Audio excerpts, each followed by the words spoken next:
Ladies and gentlemen, welcome to Homegrown Gigglers. Yes. Medicine Hat here at Whiskey Creek Pub. This is Tuesday night. Look at all you guys. Thank you guys so much for coming on out and supporting independent comedy. This is so good. We have some people celebrating. We got a birthday. Little fella right there. You're on TV. Happy birthday. He's got school in the morning. Look who's going to fail his final tomorrow. Okay. All right. You had one today. How'd you do? Did you do all right? We'll find out soon. This is your last year, you say. You're graduating. Good for you, my friend. We got another birthday in the house. Give a round of applause to Curtis. He's good. Yeah. He's 24. You're turning 18. Yeah, good for you. And you came to a comedy show on your birthday. Well played, well played. You married? No. Okay. I am. Did you enjoy my segue there? Did you see how I did that? I went right into a joke. You married? I knew he wasn't married, but he let me in. It's all good. I am married. I got married later in life. I'll give you that advice, my friend. Do it as well. Enjoy your youth. I got married later on in life. I was like 33. And all my friends and family really started to get on my case. When are you going to get married? When are you going to get married? When are you going to get married? When somebody asks, right? Leave me alone, right? Maybe I like seeing the same movie 5 times, just have the usher walk me down the aisle, right? I was a late bloomer, and I think the reason for this was I was trying to find the right guy, you know? That right guy, the perfect guy. You know, somebody who was tall, who was dark, handsome, smart, cunning linguist, if you would.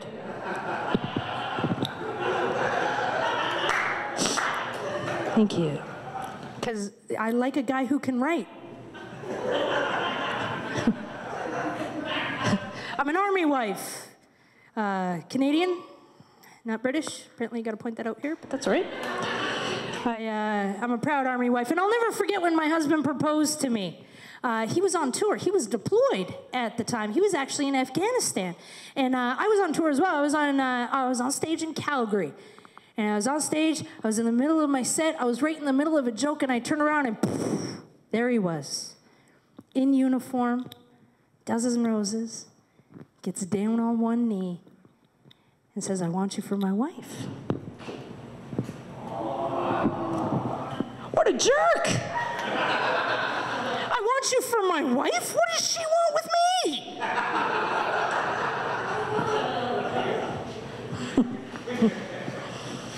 I'm joking. Obviously, I said yes. I remember going to my aunt, and after we had gotten engaged, I said, "Oh my God, I'm so excited. I can't believe it. I'm about to marry an angel." And she says, "Lucky you, mine still has a pulse." And I couldn't understand this. I couldn't understand how she could say this about the man that she loves. And then I got married. Oh, how reality has set in, right? We got married couples in the audience. Round of applause. None of you? Really? Everybody's single? Wow. I need to turn into a divorce lawyer, not a comedian in this town.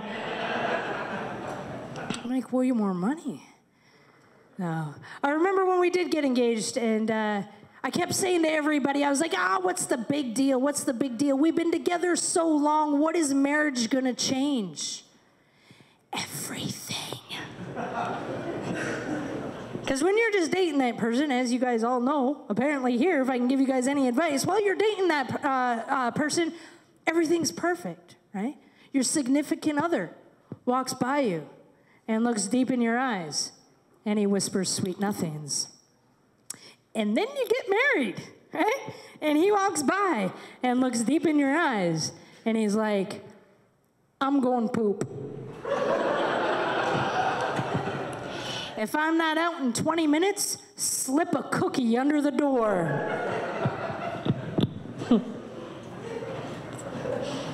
How long you guys been together? You guys a couple? Yeah. How long you guys been together yet? Just over a year? Has he introduced you to the man flu yet? No? That'll happen when you get married. I never knew my husband could get sick until we got married, in fact. And I'll never forget this. My daughter, she was 2 weeks old. We had gotten married, and she was born 9 months later.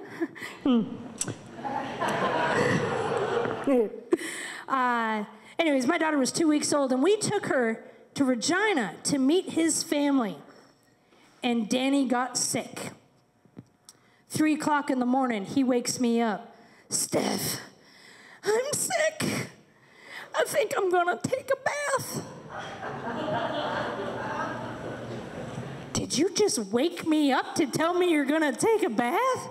I said, Daniel, the baby's gonna be up in like an hour to feed. Like, just go take a bath. He's like, okay, I'll go. 5 minutes later, I hear him say, Peyton, Daddy's sick. I was like, did you just wake up the baby to tell her you're sick? I said, get out of the room, Daniel. You go take a bath. Okay, I'll go. 3 minutes later, I hear, Mom, I'm sick. You guys ever see that NyQuil commercial? Pam, can you call my mom? I am married to that man.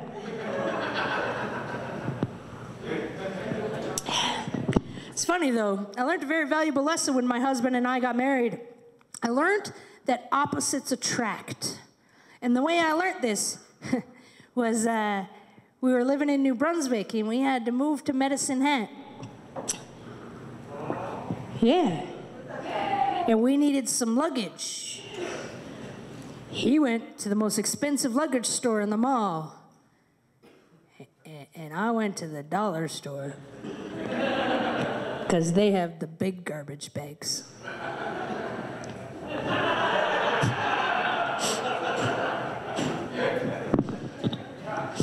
I have a happy marriage. However, it almost ended recently. Because I fell into it, guys. I got suckered. One of them diet pills online. You know what I'm talking about? And there's that big fancy one out there. I can't remember the name, but all the celebs are backing it, you know. They're like, oh, you got to try this. You got to try this. You'll lose, 80 pounds in 3 weeks. And I'm like, wow. I'm only like 120, so that's awesome, right? So I'm going to get this because it came up only $14.99, limited at time. So I was like, gotcha. I got it. I got it home. It took like 3 weeks to get to me, but I got it home. I'm taking it for a week. And then the credit card bill showed up. $300, right?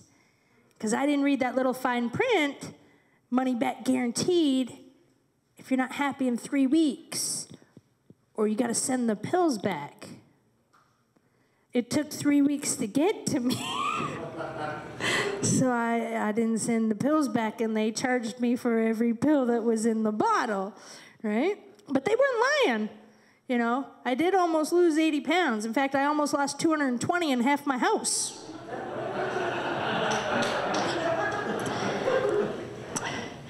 It's good. My husband, he's a funny man. He's a funny man. I remember when we first got engaged, we went out to a club, just having fun. Some Army boys were in town. We're going to go out, and these were some young kids, just like you, my friend, just little ones. And we're all sitting around, and these young fellas are standing around this group of girls, and they're trying to pick up these girls, and they ain't having it. These girls ain't having nothing to do with them. My husband, little tipsy, he says, listen here, I'm not going to do anything wrong, but I'm going to go teach those boys how it's done. Are you okay with that? I said, yeah, absolutely. Go ahead. Sure. He's like, I won't do anything bad. I promise. I'll be good. I was like, you can go. He's like, wait a minute. I can go? I'm like, yep. And he's like, and you won't be mad. I'm like, no.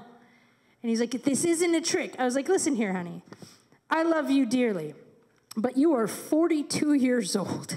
You have gray hair, a barbecue stain on the front of your t-shirt, and you are about to go hit on a group of girls that look like they came from the Pussycat Dolls. The only thing I'm upset about is you didn't tell me you were going to pull this earlier, and now I can't charge a cover.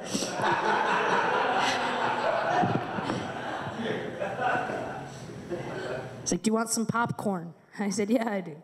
All right, ladies and gentlemen, are you guys ready for the show to start? Because we have a lineup of great local comedians here tonight. They're in the room. I want you to give them a round of applause. Kurt Empy, Rupert, Don, Reverend Don to be in fact, Dave Craddock, Troy Patterson, and James Kool-Aid Stushonoff. They're all in the room. Give them a round of applause, please.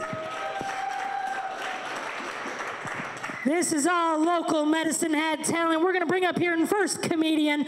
You know what? He started here a year ago, something like that. He's turning into one of my favorite comics. You're going to pun him. Get it? Love him, pun him. He's okay. You'll get it when I bring him up here. Ladies and gentlemen, please welcome to the stage, Kurt Empy.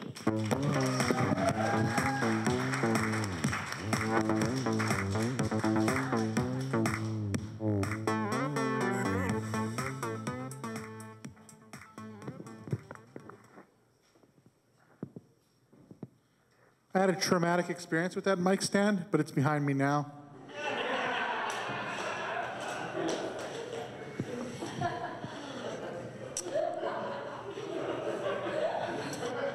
Does anybody here believe in ghosts? Anybody? By round of applause. That's the spirit.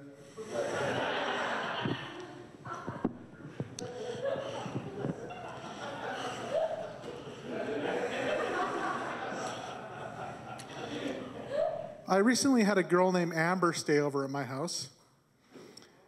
And in the morning, I woke Amber up and I got her some coffee. So I technically got an Amber Alert.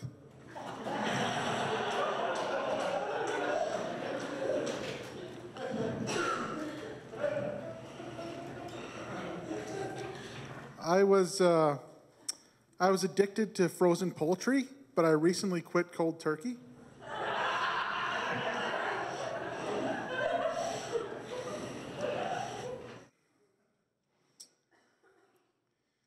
Does anybody in the crowd know what kind of semi a mosquito would drive? A skeeter built.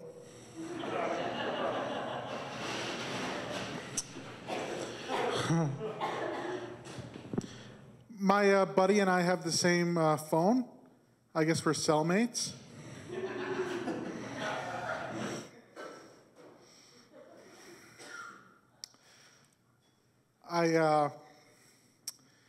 I recently tried to switch to solar power, but it didn't work out because I accidentally stuck the panels where the sun don't shine.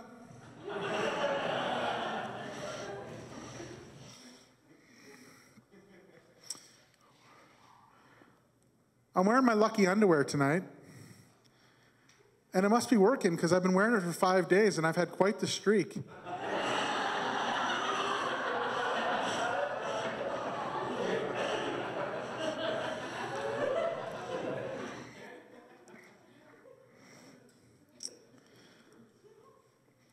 I used to hate the idea of fungus, but lately it's been growing on me.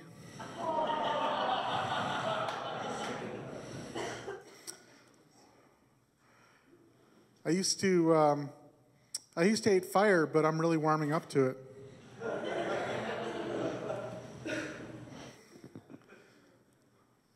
Another hobby of mine, I like to track the movement of glaciers, if you catch my drift.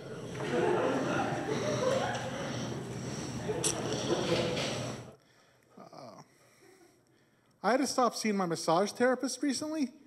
Something about that guy rubbed me the wrong way.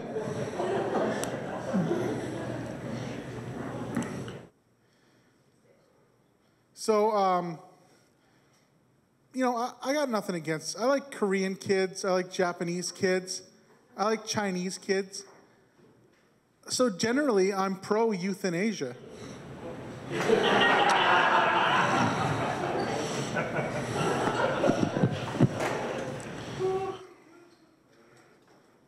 People stop me on the street all the time and they say, "Hey, are you that guy that likes big deer?"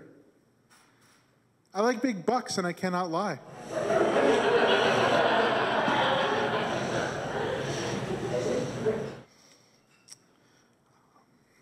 This is better crowd than the last show I did.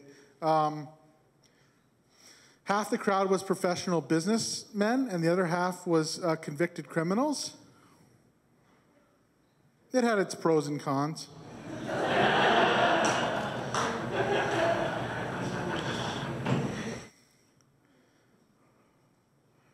I know a girl who's really a sweet girl but she's really top heavy. She's a real pushover.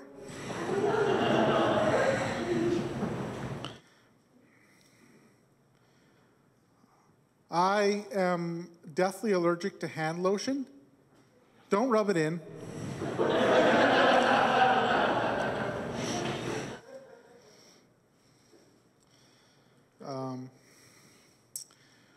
I know of a professor whose students all live really long lives. So you could say his pupils dilate.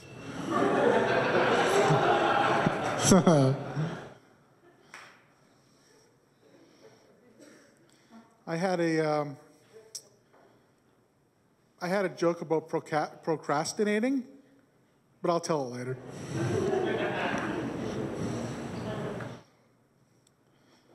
My sister is in the process of adopting a baby, and she insists on the newest clothes, the newest toys, the newest crib for this baby, but she's getting a used baby.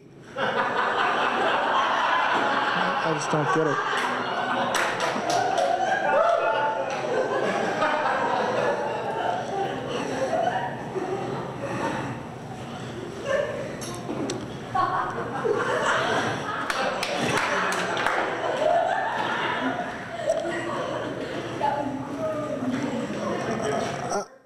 A hero of mine died recently.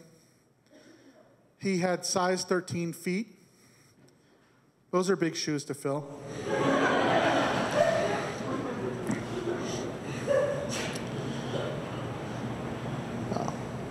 When my uncle died, we had him cremated, but before we did that, we all sat around and told some jokes and made fun of him a little bit.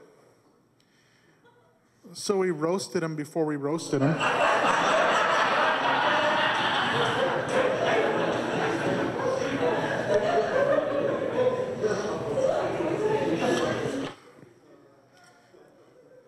My cousin died recently, but he died doing what he loved, having a massive heart attack.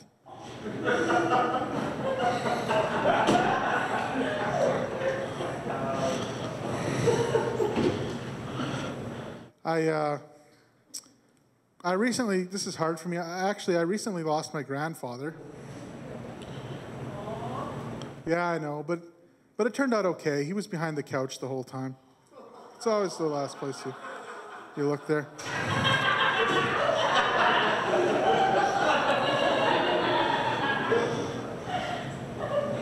I'll end on this note here.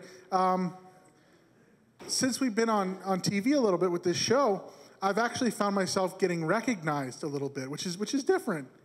Like I was walking down the street the other day, and a guy came up to me and said, "Oh, I saw you on TV." He didn't say I was good, just that he saw me on TV.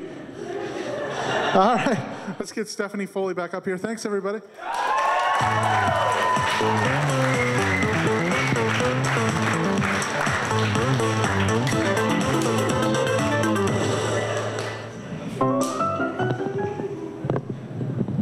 Give it up for Kurt Empy.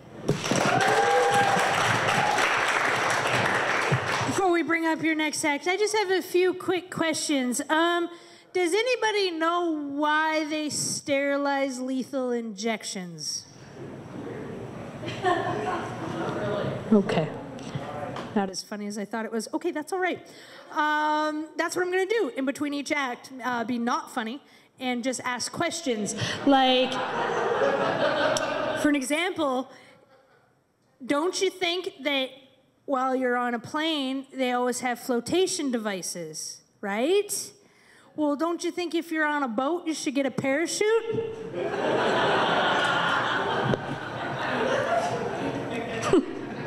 Okay. It just confused me. I like kids. I like to support kids. So when the kids came to my door the other day looking for a donation for the local pool, I was glad to give them a glass of water. Do you guys think if a cow laughed hard enough, he'd shoot milk out his nose? That's all I got. I'm done for the night. I'm going to bring up your guys' closer. You know what? He's one of my favorite local comics here. He's been doing this for a few years. He even has a fan base. They're 3 girls. They bring a sign. Most of the time, they're not here tonight, but they sit in the back. They Kool-Aid, Kool-Aid, Kool-Aid. And then he's walking down the street, and a car drove by, and they yelled, "Hey, Kool-Aid!" And he was so pumped until he found out it was just his 3 fans. So, oh, yeah! Oh, yeah. They are here, yeah. I just missed out. Yeah, there they go. There's his 4th fan. I think that was Dave Craddock, to be fair. All right, you guys, we're going to close the show with this next comic. He's one of my favorite comedians. He's building a fan base right here. His name is James Stushinoff, but we all call him Kool-Aid. Welcome him to the stage.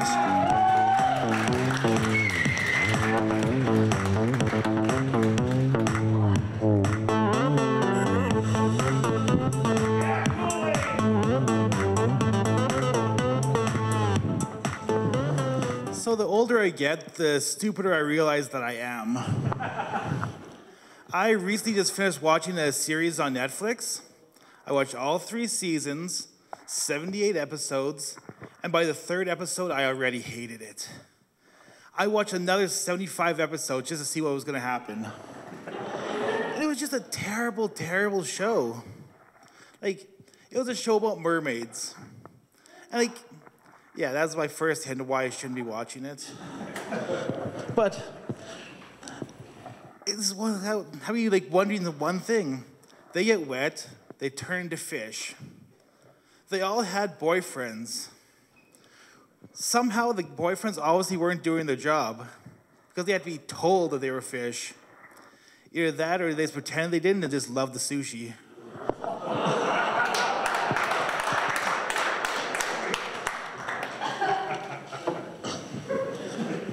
Like, I also have like these weird bursts of brilliance where I'm very passive aggressive. Like, I don't like causing trouble at work, so I find fun ways to mess with people instead. I was working at a place. This was a few days before I was going to quit. I knew I was going to quit, and I had the worst upset stomach of my life. So what I did, just kind of get everybody, I would go into the cooler. I would fart as much as possible, and then go and tell my boss that something smelled off in the cooler. So all my bosses were running to the cooler trying to figure out what the smell was. After a while, the smell would go away, and they'd leave. And that's when I'd do it again. So for a good 2 hours, I had my bosses just smelling my farts. Some people caught on early, and thankfully they didn't tell the boss what I was doing. Like, I find things like this I can do everywhere. Like, I fold pizza boxes at work when I have nothing else to do. Like, I put them on the top shelf that I need a chair to get up to. Then I stack them to a level about 4 times higher than my head when I'm climbed up on a stool. Like, I am by far the tallest person there. The boxes don't come down for some reason. Yeah, I really don't have anything else, so I guess that's my time.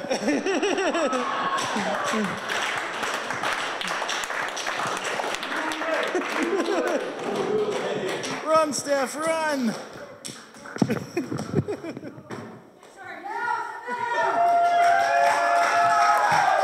Sorry. Give it up for Kool-Aid.